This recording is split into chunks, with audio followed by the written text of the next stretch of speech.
They said she was gone after the war, but one human refused to leave her behind. The sky above the Arthen dunes was quiet, a painted dome of deep purple streaked with dying orange light, as if the heavens themselves mourned alongside her. Queen Varel stood still, her ceremonial robes trailing in the windless heat, her silver crown glinting dimly under a sun that no longer warmed her. The others had begged her not to come, not today, not again, but they didn't understand. They hadn't seen her cousin vanish into the fire, hadn't heard the crash through the combs, or felt the cold static that followed the last pulse of her signal. A year ago, this spot had been nothing but sand and ruin. But Varel had ordered a monument built not of marble or gold, but of black and meteor stone, raw and sharp, carved with lines that told no name. She couldn't inscribe a name. The High Council had declared her cousin dead after the Battle of Seuss Rift, and there was no body, no witness, no fragment of her voice left behind. Only a shredded ribbon of royal crimson silk, found in a crater full of smoke and melted armor.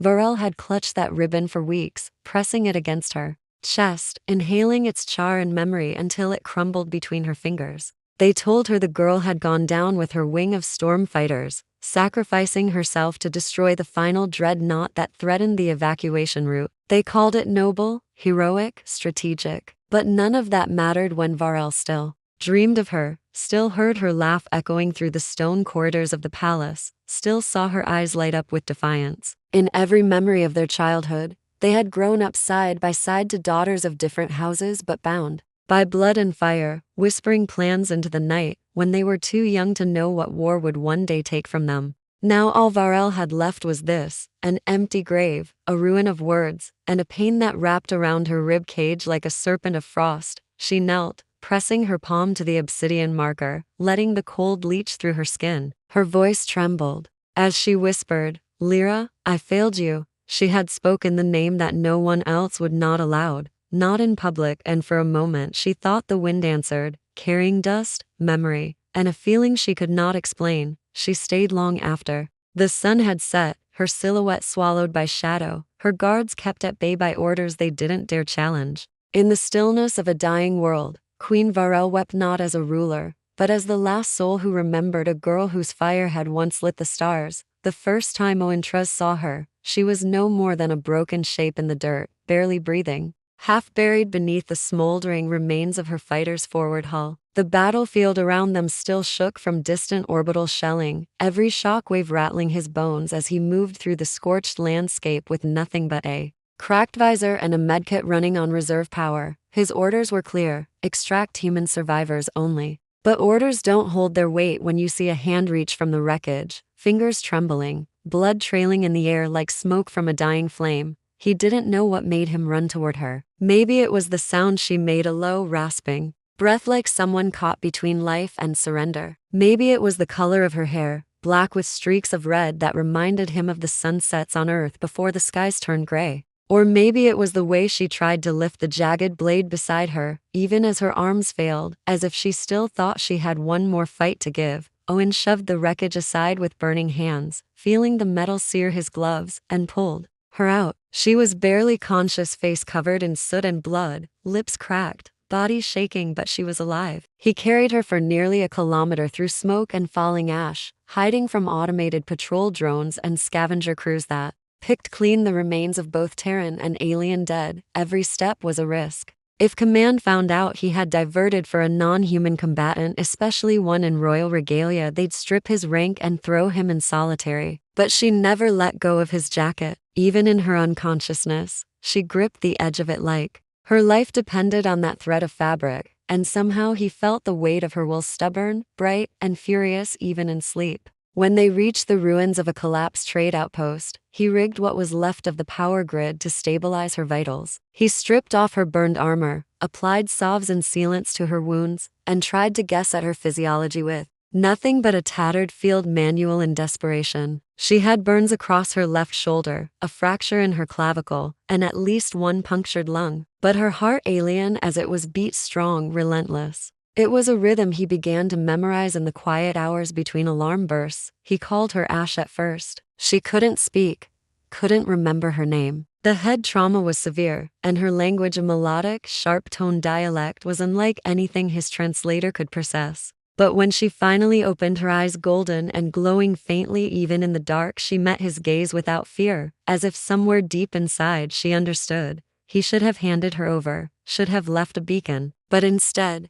he vanished. With her into the outer fringe aboard a stolen merchant skiff, never looking back. In that moment, he made a decision that would change the course of two empires. Because he didn't just save a life, he saved a legend the galaxy thought was gone. They drifted through the starless void on a salvaged merchant skiff held together with steel tape, repurposed wiring, and silence, the kind of silence that grows not from comfort but from shared uncertainty. The girl Ash, as Owen called her, rarely spoke, even as her body healed, even as her lungs grew strong enough for full breaths and her burns faded into a lattice of pale scars. She remained distant, trapped somewhere behind her glowing eyes. She would stare at the ceiling for hours as the ship hummed gently beneath them, or trace invisible lines on the rusted metal floor with one trembling finger, as if trying to summon forgotten maps from within her own mind. Owen didn't ask questions, not yet. He patched her clothes, cooked what meals he could from synthesized packs, and talked to fill the empty air. He told her stories about Earth, not the Earth from Terran military broadcasts, but the real one. A world with wet air and sour rain, with rivers that glowed orange in the afternoon sun and farms his parents once ran before the draft took him away. He spoke to her as if she were listening, though she rarely gave a sign. Still, every now and then she'd tilt her head slightly, like some part of her recognized the rhythm of comfort. She began to speak again on the 21st day. He had just finished repairing the skiff's water recycler when she walked into the cabin barefoot, her steps silent, her shadow long in the ship's pale blue light. She sat on the floor directly across from him and said in a slow, halting voice, "You call me Ash." He turned, stunned, dropping the tool from his hand. "You understand me?" he asked. She nodded slowly, then added, "You talk always like rain, Owen." Laughed, not because the phrase made sense, but because it didn't. It was the first time she'd said anything at all. After that, she spoke more, though always in fragments. Simple things. Star, she'd say, pointing through the viewport. Metal. Bird, when they passed a drifting escape pod. Storm, fire, when her memory stirred too close to whatever nightmare had buried her name. She didn't remember who she was, not fully, but memories started returning in pieces. Once, she found a silver shard of reflective metal in the medbay, and stared into it for hours. When Owen walked in, she asked, "Why are my eyes shaped like flame?" He didn't know what to say. Another time, she reached instinctively for a broken control panel, brushed her fingers across the interface, and murmured a command in a language he couldn't translate. The panel lit up, fully functional systems, reconnected in moments. She didn't blink. "I used to do that," she said simply. Owen began to understand then. This wasn't a civilian, not a lost traveler or refugee girl. This was someone who had once wielded power, trained, educated, perhaps even revered. A soldier, a noble, something higher. He wasn't sure, but every word she remembered carried weight, and every fragment of her past returned with the smell of smoke and the crackle of war. And then came the dreams. She woke screaming some nights, screaming in languages that sounded like music turned to knives. Names fell from her lips like curses. Varel, Cisalis. She wept without knowing why, and each time Owen would sit beside her and let her grip his hand until the trembling stopped. One night, she looked at him through her tears and whispered. She had eyes like mine but brighter. She called me cousin. Then she fell asleep again, her body curling into the shape of something small, something once sheltered. He watched her breathe and finally knew she wasn't just anyone. She was someone the galaxy had already buried, on Verdi Prime, where the twin moons shed sapphire light across the restored marble towers. Queen Varel stood on the palace's upper balcony, eyes fixed on the sky that had once burned. 1,000 voices sang her name below in the Plaza of Resolve, celebrating a trade accord in the making. The great bells rang, and the stars shimmered on banners of gold and midnight blue, but Varel heard none of it. Her mind was far away, back at the crater, the tomb, the shredded ribbon stained with blood. She wore her crown like a funeral stone, polished but heavy, always cold against her skin. It was forged from the remnants of orbital wreckage, debris from the final battle that had claimed her cousin's life. Her advisors praised the symbolism, called it powerful, poetic. She called it unbearable. Each morning she read petitions, resolved disputes, commanded ships, and rebuilt shattered colonies. And each night she walked alone through the West Wing, stopping always at the sealed doors of a chamber no longer in use, her cousin's room. The maids had left it untouched. The bed still unmade, the old flight jacket still hanging from the back of the door. A flickering hala of two laughing girls, one with silver eyes and the weight of a throne in her future, the other with fire behind her smile and mischief in her blood. Varel stared at that image now and whispered into the emptiness. You should be here, laughing at these treaties, mocking my advisors, telling me I'm too stiff in ceremony. She closed her eyes. I would trade this entire kingdom for one more hour with you. The court knew better than to speak her name. The public too. The official record said the young noble Lyra of House Varen had perished in duty, a martyr of the final assault, her name etched on the memorial of the flame, her story taught to cadets as an example of courage, but none of them had known her, not like Varel had. No one had stayed up with her through the nights before deployment, seeing the way her hands trembled when she thought no one was watching, or how she'd lean against the throne's edge and whisper sarcastic advice during dull declarations. Varel did not just mourn a cousin. She mourned a half of herself that had been carved out and buried. She rarely spoke of the war anymore. It was behind them. The people were healing. The colonies were stabilizing. But her healing had never started. She had a throne, a fleet, a name whispered in reverence across 5 systems, and yet every time she walked past that locked door, she felt like a child who had lost her sister and never been told how to grieve. The counselors called her strong. She knew the truth, she was still bleeding, but in a place no one could see, and far across the stars, aboard a drifting freighter with rust in its bones, a girl who no longer remembered her name traced the scar on her cheek and asked quietly into the void, "Why does this ache when I sleep?" Neither knew yet that the ache was the same. Ash sat on the edge of the freighter's observation deck, legs crossed, the low rumble of the failing engine beneath her feet like a distant thunderstorm. She'd been staring at the stars for hours, saying nothing. Her skin had healed, her muscles regained their strength, but her memory flickered like a faulty beacon, fragments flashing and vanishing before she could grasp them. Owen watched from across the room, arms folded, pretending to work on the paneling. In truth, he hadn't taken his eyes off her since she started humming. The melody was alien, slow, spiraling, sung under her breath in a tongue she didn't remember learning. At first it was only a whisper, a pattern of syllables repeated each night when she couldn't sleep. Then came phrases, verses, full lines with a sorrow that didn't belong to someone so young. Sometimes she'd stop mid-word and hold her head, as if the song itself hurt to remember. Owen tried not to push, but the ache in her voice made his gut twist. He knew pain, he knew grief, but hers was the kind that reached backward through time, touching things too deep to name. Something was waking up in her slowly, carefully, like a storm crawling back toward the shore. The breakthrough came in the middle of a routine systems failure. A pipe had ruptured behind the navigation unit. Owen rushed to patch it before the ship bled too much oxygen. Ash appeared beside him unannounced, knelt down, and without asking, reached for the control board. Her hands moved fast, instinctive to fast. Her fingers glided across the switches and failsafe toggles with the precision of someone who'd done it hundreds of times. The navboard blinked green. Owen blinked too. He looked at her, stunned. Where the hell did you learn that? Ash froze, hand hovering over the controls. Her eyes flared faintly with a strange gold shimmer. Then she looked at him, her voice hollow. I've done this before. Not here, somewhere else. With bigger ships. Ships that sang.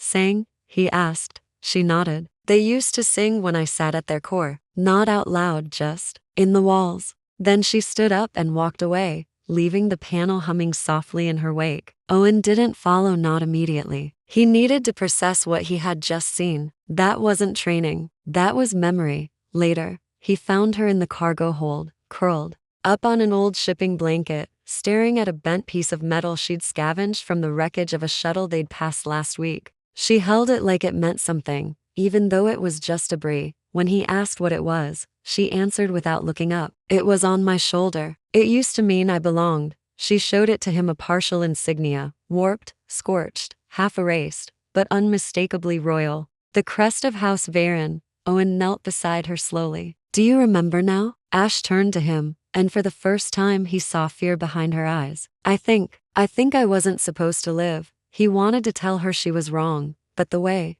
she said it, the way her voice cracked around the truth, left no room for comfort. From that day, she trained again. Not because he asked her to, because something inside her had shifted. She began lifting weights, practicing combat drills from muscle memory. She rewired their short-range comms array in under an hour. And one evening, when Owen found her in the mess hall, she was sketching a symbol into the dust on the table with her fingertip, a precise ring of flame surrounded by 3 stars. He didn't recognize it, but she did. She looked up at him and said, "That's who I was." At the heart of the royal fortress on Veridai Prime, deep beneath the polished marble floors of the throne hall, rested the vault of echoes, a data sanctum sealed from time, memory, and war. It pulsed faintly in the dark, tended only by 2 silent archivists and the Queen's personal security key. Every child of royal blood had their genome stored here, sequenced, encoded, and monitored for generational preservation. No pings had surfaced in years, until now. At first, the archivists assumed it was a system glitch, an errant signal bouncing off the edge of the Vela drift, too weak to confirm. But then it repeated, and again, until the signal locked.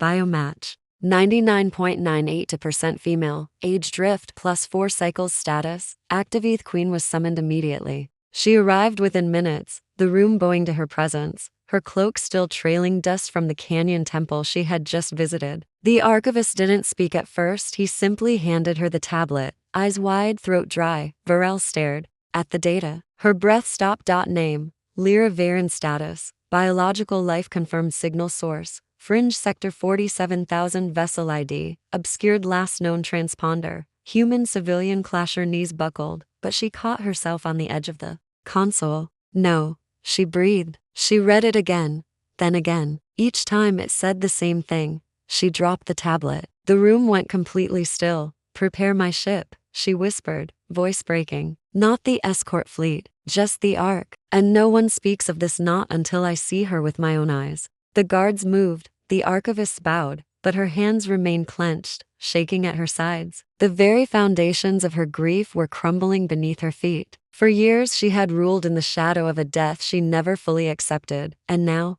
the stars whispered that her shadow had a heartbeat. She walked out of the vault without another word. That night, the royal ark soared out of the Veridai atmosphere like a spear thrown by gods. No announcements, no flags, just a silent queen with fire in her veins, crossing the galaxy to chase a signal that had no right to exist. And across the stars, on a flickering freighter orbiting a forgotten moon, Ash stood beneath the stars, hand pressed to her chest. "I don't know why," she whispered to Owen, "but something is coming." He looked at her carefully. "Good or bad?" Ash stared into the void with fire behind her eyes. "Truth," she said. "Truth is coming."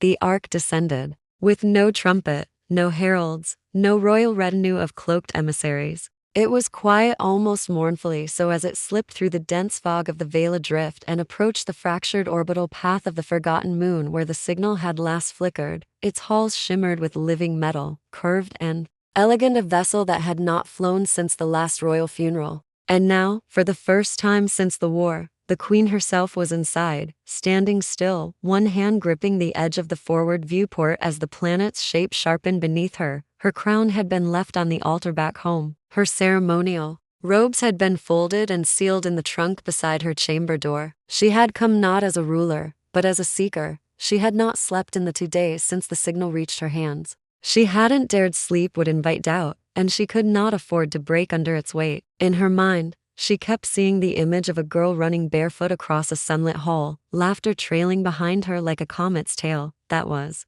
Lyra, not Lady Varen, not the cousin of the Queen, just Lyra, the girl who snuck out of lectures to dance on the rooftops, the girl who held Varel's hand during the worst nights of their childhood, the girl she had buried with words but never truly released. The ark touched down with a muted thud in the shadow of a jagged ridge. The landscape was bleached and scarred, full of wreckage and ash. Wind howled through the metallic bones of forgotten ships and dead satellites. The door opened with a hiss, and Varel stepped out into the storm-dusted silence, wearing only a dark travel cloak and thin breathing mask. She moved like someone walking into a memory. Far ahead, tucked into the hollow of an old human cargo carrier, she saw smoke, a campfire's wisp, and the flicker of artificial lighting. She walked toward it alone. Owen was outside the freighter, checking the stabilizers and rerouting power through the aft generator, when he saw the shape approaching. He reached for his rifle, not because he wanted to fight, but because the figure carried a presence that hit him like pressure on the lungs. When she drew close enough for the wind to pull back her hood, his heart nearly stopped. He had seen pictures, hollow transmissions, propaganda reels, but nothing had prepared him for the raw, carved clarity of her face in person. Those silver eyes, full of haunted stillness, that expression of layered grief and impossible command. "Are you the one who sent the signal?" she asked, her voice low, distant, ancient. Owen nodded. "Not on purpose."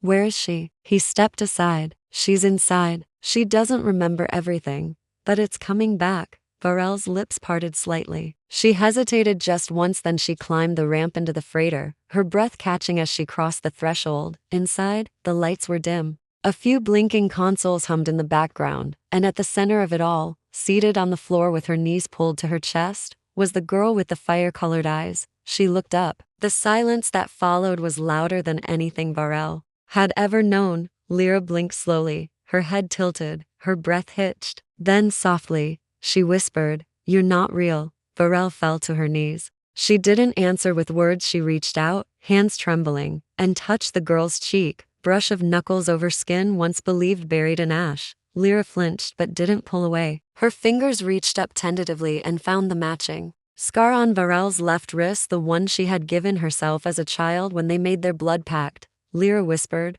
"We were in the wind tower. You bled when I did."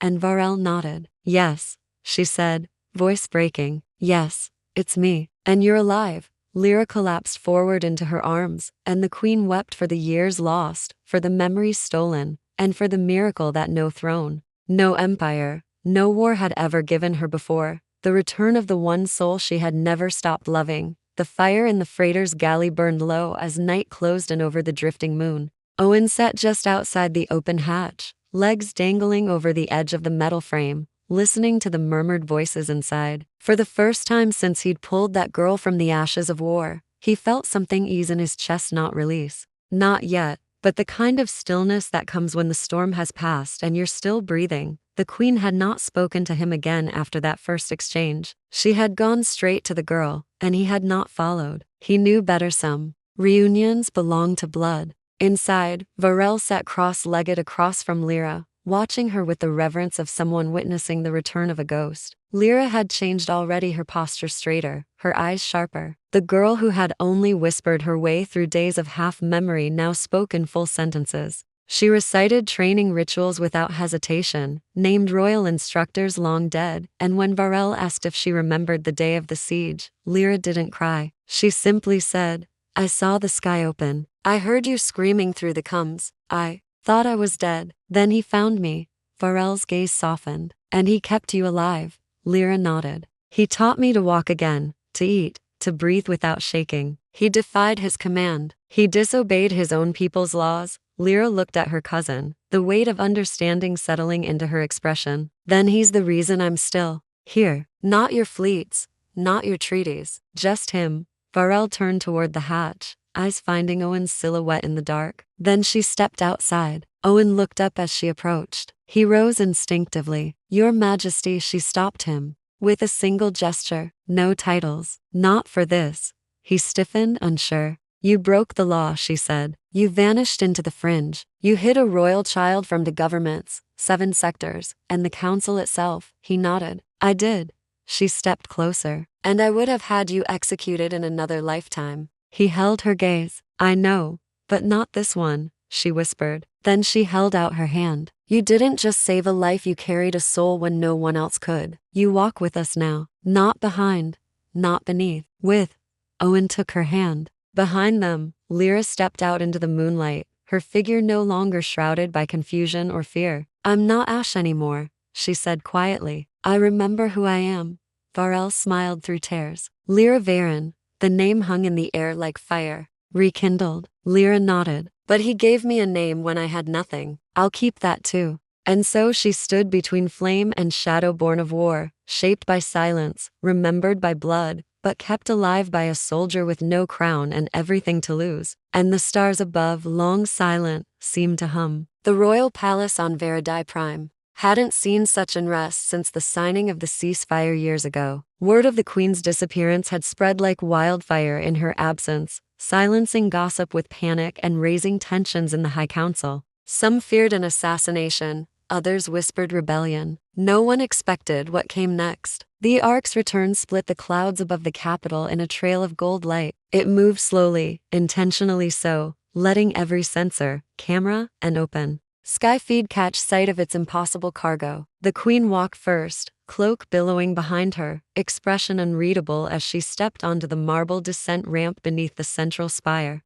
But beside her, dressed in a simple jacket with her hair swept back in a braid that had once symbolized a bloodline long thought dead, walked Lyra of House Varen. The gathered guards and ministers froze. Time itself seemed to fracture, and in the crack of that stillness, thousands watching the live planetary broadcast saw a girl who wasn't supposed to exist. Not a lookalike, not a manipulated clone. Lyra Varen's gait was unmistakable, fierce, deliberate, with the same quiet defiance she had carried into battle before her presumed death. As the palace gates opened, the council erupted in disbelief. "She's dead," one of the elder ministers shouted. "This is madness, a political fabrication." Another demanded scans, verification, ancestral rite testing. The queen stepped forward, voice sharp as ever. "Her DNA has already been confirmed by the Vault of Echoes. Her blood speaks louder than your denial." And then Lyra spoke. She didn't raise her voice. She didn't recite royal titles or make threats. She simply looked at the ministers and said, "Do you remember the final day at Seuss Rift? The left flank collapsed. I stayed behind. I held the ridge while the children were evacuated. That wasn't martyrdom, that was duty." She rolled up her sleeve. The scar was there, burned deep by plasma fire, the exact mark described in military records, previously believed lost to flame. No one could speak. Owen stood in the shadows of the throne hall, wearing none of the formal garb offered to him, declining every decoration, every seat of honor. He watched as Lyra took one step toward the queen's side, then paused and turned back toward him. "Come," she said. He hesitated. "I don't belong there," he said under his breath. She held her hand out. "You belonged when I didn't," she answered. "Now you walk where I walk." Varel stepped down from the dais, nodding once at her cousin and the soldier who had rewritten destiny with a quiet act of compassion. "Let it be known across the systems," she declared, her voice echoing through stone and circuit alike, that House Varen did not fall in battle, it survived in silence, guarded by the very soul our war would have cast aside. Let the history records show that blood alone does not restore a legacy. Loyalty does. And as the planetary chorus of voices rose from across cities, colonies, and floating outposts, one name burned across every encrypted broadcast, every headline, every pulse of awakened memory. Lyra returned from the dead, and beside her, the Terran soldier who carried a ghost through the void. The coronation wasn't ceremonial, not this time. No trumpet sounded, no petals rained, no orchestrated ritual. Instead, it was held in the Flame Garden, where the stone glowed with molten veins and memories hung heavy in the air. Here, before a small gathering of veterans, family elders, and the queen herself, Lyra stood alone in front of the fire, facing her own reflection in the ancient mirrored wall. She wore no crown, her braid was simple. The same blade she had held during the battle at Seuss was now reforged into a ceremonial dagger, rested across her palms like an offering to fate. A priestess read the flame passage aloud, but Lyra interrupted before the last line. "I don't need the vow to make me who I already am," she said, "but I will take it to honor those who didn't return." She spoke the oath in her native tongue, ancient, rhythmic, burning with the cadence of a warrior who had survived death, memory loss, and abandonment, and returned not for vengeance, but for purpose. When it ended, Varel stepped forward and placed a single ring on her cousin's finger, the old signet of House Varen, lost with her presumed death, now restored. There was no applause, only breath held and then released. That night, Lyra stood on the balcony of her new quarters, staring at the stars with a calm she had not known since childhood. Behind her, Owen stepped into the moonlight, carrying 2 mugs of heated spice blend and the tired smile of a man who still hadn't gotten used to being allowed into royal towers. "I figured you'd vanish into the sky before anyone noticed," he said. She laughed softly. "Thought about it. You always do." Lyra took the mug from his hand and leaned on the railing beside him. "Are you going to stay?" she asked. "Here with us?" He nodded after a moment. "Not for the titles, but for you." "Good," she whispered. The air fell quiet again, filled only by the hum of distant traffic and the low flicker of garden torches. "Do you miss the silence?" Owen asked. Lyra thought about the nights on the freighter, about broken vents and cracked floors and meals eaten in dim light. She smiled. "I don't miss the silence," she said, "but I'll always remember the man who carried me through it." And as the stars glimmered above their light unchanged by war, death, or time, Lyra Varen, the girl who had once been buried without a body, stood reborn, not because fate spared her, but because someone refused to let her be forgotten.